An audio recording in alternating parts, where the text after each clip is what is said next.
నమస్తే అండి. నా పేరు రమేష్. మాది ఖమ్మం డిస్టిక్, ఖమ్మం పక్కన ఇల్లందు అండి.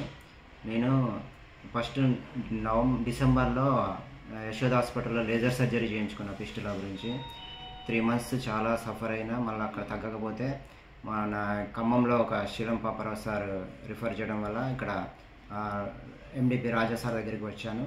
ఈ సార్ చాలా ఎక్సలెంట్గా ట్రీట్ చేస్తూ మాకు చాలా ఎంతో నమ్మకాన్ని కలిగిస్తూ మంచి ఫిస్టులా రికవర్ అయ్యేటట్టు చేశాడు సార్. ఇక్కడ స్టాఫ్ కానీ సార్ కానీ చాలా కోఆపరేటివ్గా మాకు చాలా ఎంతో సహకరించి నా ఫిస్టులా తగ్గించినందుకు సార్కి ఎప్పటికీ రుణపడి ఉంటానని తెలియజేస్తున్నాను. చాలా బాగుంది ఇక్కడ ట్రీట్మెంట్ మాత్రం. సార్ మంచి కోఆపరేటివ్ చేస్తారు, బాగుంది. సార్కి ధన్యవాదాలు. నీకేం ట్రీట్మెంట్ చేశారు ఇక్కడ? ఫిస్టులాలో క్షారసూత్ర చేశారు. ఓకే. ఇప్పుడు మీకు ఏమన్నా అక్కడ చీము గారడం కానీ ఇబ్బంది కానీ ఏం కానీ లేదు, నొప్పి రక్తం ఏం లేదు సార్. ఓకే. మీకు ట్రీట్మెంట్ ఏమైనా నొప్పి ఏమైనా ఉండిందా? నొప్పి ఏం లేదు సార్, ఫస్ట్ నుంచి కూడా నొప్పి ఏం లేదు. ఓకే. సో ఇప్పుడు టోటల్గా రికవర్ అయ్యారు? రికవర్ అయ్యాను sir. Okay. So all the very best. Thank you sir. Thank you very much.